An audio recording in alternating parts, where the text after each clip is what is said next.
Welcome to Telugu popular TV. ఇప్పుడు మనతోటి రాజకీయ విశ్లేషకులు కేఎస్ ప్రసాద్ గారు ఉన్నారు. నమస్కారం కేఎస్ ప్రసాద్. కేఎస్ ప్రసాద్ గారు, ఇప్పుడు కేసీఆర్ చుట్టూ దయ్యాలు ఉన్నాయని కవిత గారు కొంతకాలం నుంచి చెప్తూ వచ్చారు. ఇప్పుడు లేటెస్ట్గా రివీల్ చేశారు ఆ దయ్యాలు హరీష్ రావు, సంతోష్ రావు అనేది. కంట్లో నలకలాగా కవిత గారు తయారైన బీఆర్ఎస్కి ఎందుకు ఆవిడ మీద చర్యలు తీసుకోవడానికి కేసీఆర్ గారు ఆలస్యం చేస్తున్నారు? బీఆర్ఎస్ ఎందుకు నిర్ణయం తీసుకోలేకపోతారు? ఇందులో నిర్ణయం తీసుకోకపోవడానికి ఏం లేదు సార్. ఇది జస్ట్ లైక్ ఎ ప్రొవొకేషన్. ఇప్పుడు ఏంటంటే కార్యకర్తలు కానీ నాయకులు కానీ స్తబ్దంగా ఉన్నారు. అసలు యాక్చువల్గా TRS party by birth they always show their aggressions. ఆ అగ్రెషన్స్ ఇప్పుడు కనుమరుగైపోయాయి. ఇప్పుడు ఒక స్థాయి కలిగిన కేసీఆర్ గారిని ఏది పడితే అది మాట్లాడుతున్నా సరే, వాళ్ళ పని వాళ్ళే, వాళ్ళ కోర్టుకి వెళ్ళి ఇది అన్న దగ్గర ఒక ఉద్యమ నాయకుడికి ఒక రెసిప్రొకేషన్ మార్కెట్లోంచి ఎలా రావాలి, ప్రజల్లోంచి ఎలా అన్న దగ్గర అది ఎక్కడ కనపడట్లేదు.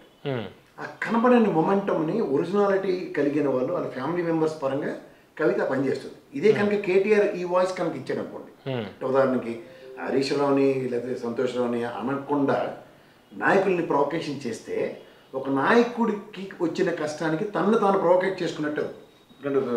డౌన్ ద లైన్ అతను ఒక చీఫ్ మినిస్టర్ కింద ప్రమోట్ చేసే దగ్గర, రాబోయే రోజుల్లో కాబోయే ముఖ్యమంత్రి అన్న దగ్గర అతని తరఫు నుంచి కాకుండా ఇది కవిత దగ్గర నుంచి వస్తే, ఇప్పుడు దానికి తనకి ఇప్పుడు మీరు అబ్జర్వ్ చేశారు లేదో, ఏదో జాగృతికి సంబంధించిన వాళ్ళు ఎవరో వస్తున్నారు కానీ ఒరిజినల్ స్ట్రాంగ్ స్ట్రించ్ టీఆర్ఎస్ లీడర్స్ ఆవిడ వెనకట్లు లేరు.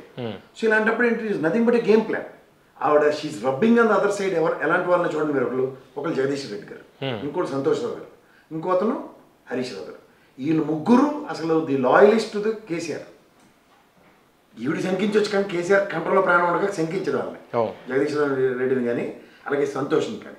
హరీష్ రావు గారు అంటారు ఫ్యామిలీ మెంబర్. ఆయన original trouble shooter. Is not is ఆయన ఎలా అంటే నేను ఇంకెవరి గురించి ఆలోచించాలి కానీ ఈ గురించి నేను ఆలోచించక్కర్లేదనే క్యారెక్టర్ ఎవడంటే హరీష్ రావు. అవును, ఎందుకంటే he know how to live his life, he know how to come out of the hard circumstances. నిన్న అసెంబ్లీలో అతను గడగడలాడించిన దానికి అసలు వీళ్ళందరూ అనవసరం. అసలు కేసీఆర్కి ఆయన ఒకటే చాలా అనిపించింది. గుదిబంట్ల కొడుకు కూతురు కన్నా ఒక్కకే హరీష్ రావు చాలా అతనికి. మీరు ఇది అంతా గమనిస్తుందారు, ఒక ఇండైరెక్ట్ స్ట్రాటజీ. ఈ స్ట్రాటజీకి మీకు ఇంకోటి చెప్తున్నా. ఎవరు స్ట్రాటజీ ఇదంతా? ఇది హరీష్ రావుని, సంతోష్ని, జగదీశ్వర్ రెడ్డిని టార్గెట్ చేస్తున్న దగ్గర మిగిలిన వాళ్ళకి వీళ్ళకే దిక్కులేదు, నేను తలుచుకుంటే ఎవరి మీద బుర్ర జల్లగలను మీరు దెయ్యాలైపోతారు అన్న కాన్సెప్ట్ని నెరేట్ చేస్తుంది. అసలు ఈ స్టోరీ అంతటికి మీకు ఇంకోటి చెప్తున్నా. The good and the best and the beautiful, దాన్ని ఏమంటారంటే పాత్లో కలిసి ప్రయాణం చేసేంత సామర్థ్యం ఒక బిజినెస్ ఫర్టిలిటీలో కవితకి రేవంత్ రెడ్డికి ఉన్నంత ఎవరికి ఉండదు. అక్కడ సీమ చెట్టుకుమన్నా ఫస్ట్ తెలిసింది కవితకి, ఇక్కడ సీమ చెట్టుకుమన్నా ఫస్ట్ తెలిసింది రేవంత్ రెడ్డికి. ఈ దీంట్లో అసలు ఈ విషయాలన్నింటిలోనూ మీరు గమనిస్తే ఇది ఓన్లీ ఒక artificial and a fictitious drama which was played. ఇందులో ఏంటంటే 6,000 లాగా ఒక కవిత 6,000 ఉంటే లేకపోతే రేవంత్ రెడ్డి గారికి కవిత గారికి రాజకీయ సంబంధాలు ఉన్నాయనేది. ఎందుకంటే ఉపద్రవం అన్నదాన్ని ఫస్ట్ యాంటిసిపేట్ చేస్తారు. మీరు ఇదే చెప్తున్నాను. ఈ కాళేశ్వరం ఆ తెలుగు తక్కువతనానికి నిదర్శనం ఏంటంటే ఆల్మోస్ట్ 2 ఏళ్ళు సాగు తీసుకుని చచ్చారు. దీనికి ఇంత తేగబడి వీళ్ళ దగ్గర ఏదో ఎంక్వైరీలోంచి ఏదో ఊడపడుతారంటే ఘోష్ కమిషన్ ఇచ్చిన దాని మీద కాంట్రడిక్షన్. అక్కడ హైకోర్టే కన్విన్స్ కావట్లేదు. ఒక సింగిల్ రిటైర్డ్ జడ్జి అయినా ఇక్కడ ఘోష్ గారి స్థాయిని ప్రశ్నించడానికి నేను కాదు, నేను మీతో కూడా వాదించలేను. ఎందుకంటే because your senior and tall personality in market as a journalist. ఇక్కడ ఘోష్ గారి విషయం కాదు. ఘోష్ గారు అనే విషయంలో ఏవైతే అవుట్కమ్ బయట పెట్టాడో దోస్ ఆర్ ఆల్ కాంట్రడిక్షన్స్. ఇప్పుడు మీరు 1,00,000 కోట్ల అవినీతి అన్న దగ్గర 1,00,000 కోట్లు ప్రాజెక్ట్ వాల్యూ 1,00,000 కోట్లు తినేయడానికి ఒక ప్రాజెక్ట్ కట్టాడు కదా. ఒక ఫిజికల్ ఆ మేడిగడ్డ కాంతి ఇవన్నీ అనారం కానీ ఇవన్నీ ఒక దానికి సంబంధించిన లక్ష్మీ బ్యారేజీలు అటువంటి కనబడుతున్నాయి కదా కళ్ళ ముందు. అండ్ ఇవాళ పొంగులేటి గారు కానీ లేదంటే ఇలాంటి వాళ్ళందరూ బయటకు వచ్చి లోపల ఉన్నప్పుడు మాట్లాడండి, బయటికి వెళ్ళి మాట్లాడిన వాటికి శాంక్చురీ తీసుకునే అథెంటికేషన్ అంటే ఎంతకన్నా అవుతుంది. అండ్ మోర్ క్రిటికాలిటీని వాళ్ళు అడ్రస్ చేస్తూ సిబిఐకి ఇచ్చేంత సర్కమ్స్టాన్సెస్ వీళ్ళకి ఎందుకు ప్రొవోక్ చేసే. ఇక్కడ మీరు ఈ ఆద్యంతో ఈ గవర్నమెంట్ స్టార్ట్ అయిన కాడి నుంచి మీరు చూసుకోండి. టెలిఫోన్ ట్యాపింగ్ మొదలెట్టారు, తర్వాత ఫార్ములా ఈ కార్ రేసింగ్ అన్నారు, ఇప్పుడు ఈ కాళేశ్వరం మొదటి నుంచి అదే ఏడుపు. So as a government what they need to do it. ఇప్పుడు కుంగిపోయిన పిల్లలు 2 ఎస్టాబ్లిష్డ్ అంటే బీఆర్ఎస్ మెయిన్ లీడర్లో చేయింది ఇప్పుడు కవిత గారు చేస్తున్నారని మీరు చెబుతున్నారా?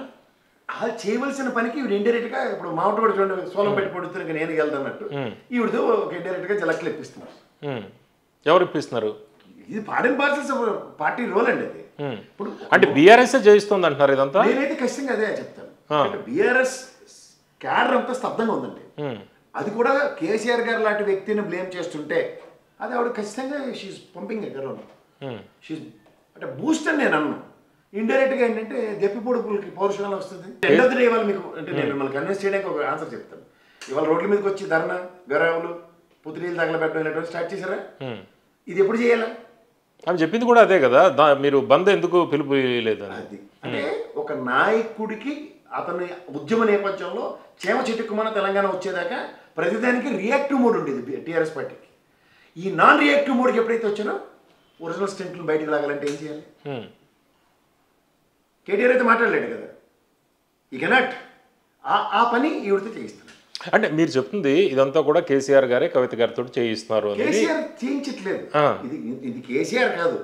ఇప్పుడు ఒక నేకెడ్ ఐటమ్ మీరు ఒక గతంలో మీరు పని చేసిన సంస్థ విభిన్నంగా ఒక పని చేస్తూ ఒక తీరుతో కనబడింది అనుకోండి. యాజ్ అ స్టెంట్ మీరు ఏం చేస్తారు? ఓ జర్నలిస్ట్గా మీ అంతగా ఒక మాట ప్రయత్నం ఉంటుందా? ఉండదా? ఉండకుండా ఉండదు కదా, అదే జరుగుతుంది. అంటే బీఆర్ఎస్కి ఫేవర్ గానీ బీఆర్ఎస్ అభివృద్ధికి బీఆర్ఎస్ స్ట్రెంగ్ అవడం కోసమే కవిత గారు చేస్తారు. బీఆర్ఎస్ పార్టీలో కానీ బీఆర్ఎస్ నాయకులు ఎవరో అలా అనుకోవట్లే కదా. ఇప్పుడు బీఆర్ఎస్ గ్రూపుల్లోంచి ఈ కవిత గారు దగ్గర పనిచేసే వాళ్ళు కావచ్చు, లేకపోతే పీఆర్ఓలు వీళ్ళందరినీ కూడా గ్రూపులోంచి తొలగించారు. కవిత గారు రీసెంట్గా నిజామాబాద్ వెళ్తే ఒక్క నాయకుడు కూడా బీఆర్ఎస్ నాయకుడు కూడా ఆవిడ ఇంటికి వచ్చిన సందర్భం లేదు. కవిత గారిని పూర్తిగా దూరం పెట్టిన పరిస్థితులు కనిపిస్తున్నాయి కదా. మీరు చెప్పేది భిన్నంగా ఉందని నేను చెప్తుంది అదే. ఎండ్ ఆఫ్ ద డే ఇప్పుడు తెలంగాణ రాష్ట్రం ఏర్పడేదాకా సమిధి లేని ఎవరు? బీఆర్ఎస్ నాయకులే కదా. అవునంటారు కదంట. ప్రతిదానికి రాజీనామా చేయడం, అందులో 2-3 ఓడిపోవడం. అందరూ ఉన్నారులేండి, జేఏసీ ఉన్నారు, అందరూ అన్ని పార్టీలు అందరూ కలిసి త్యాగాలు ఎక్కువ చేసింది బీఆర్ఎస్ పార్టీ కదా. అందుకే కదా ఇనిషియేట్ తీసుకుంది. ఫస్ట్ ఇనిషియేషన్ ఎవరో ఒకరి దగ్గర త్యాగం కుటుంబం నుంచే మొదలవకుండా అందరినీ త్యాగం చేయమంటే ఎవరు చేస్తుంది?